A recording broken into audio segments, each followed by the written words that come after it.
آقا کریم علیہ السلام کی خدمت میں ایک صاحب حاضر ہوئے اور انہوں نے اپنے امام کی شکایت پیش کی جو لمبی نماز پڑھاتا تھا۔ انہوں نے کہا حضور اگر یہ سلسلہ جاری رہا تو میں جماعت سے نماز نہیں پڑھ پاؤں گا۔ تو آقا کریم علیہ السلام سخت غصے میں آئے، فرمایا تم لوگوں کو جماعت سے اور امور دینیہ سے، امور اسلامیہ سے متنفر کر رہے ہو، حالانکہ اگر کوئی شخص نماز میں قرات لمبی کرتا ہے تو وہ یہ جو عمل کر رہا ہے اللہ کی رضا جوئی کے لیے کر رہا ہے۔ قرآن پڑھنا افضل ہے اور نماز میں پڑھنا اور افضل ہے، تو جو افضل ترین عبادت ہے اس کو بھی طول نہیں دے سکتے آپ، تو پھر میں اپنی گفتگو کو کیوں طول دے سکوں کہ جس سے لوگ اذیت میں مبتلا ہوں۔ کسی کو نصیحت کرتے ہوئے، کسی کو تلقین کرتے ہوئے حد سے تجاوز نہیں کرنا چاہیے۔ دین کی حکمت یہ ہے کہ آسانی سے لوگوں تک دین پہنچایا جائے۔ ہاں، جہاں دین نے ہمیں سختی کرنے کی تلقین کی ہے وہ ایک الگ امر ہے، اور جہاں نہیں کی تو ہمیں کوئی اختیار نہیں ہے۔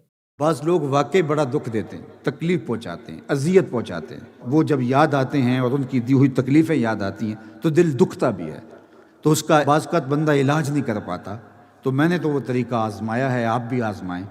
جس نے دکھ دیا ہے اس کو تصور میں لائیں اور اپنے گھر میں بیٹھ کے کہیں جا تجھے معاف کیا، جا تجھے معاف کیا، جا تجھے معاف کیا۔ آپ اس کو معاف کر رہے ہیں، یہاں سے ہلکے ہوتے چلے جائیں گے۔ نہیں معاف کریں گے تو پھر کیا کریں گے؟ معاف کر دیں۔ اللہ کے محبوب کا ایک فرمان سنیے، حضور نے 3 چیزیں قسم کر کے کہیں، ان میں سے ایک چیز ارشاد فرماتے ہوئے کہا کہ میں محمد صلی اللہ علیہ وسلم اپنے رب کی قسم کر کے کہتا ہوں کہ اگر کوئی شخص معاف کر دے تو اس کی عزت میں فرق نہیں آئے گا۔ اگر کسی نے دکھ دیا ہے، تکلیفیں دی ہیں، تو وہ بوجھ کیوں اٹھائے پھر رہے ہو؟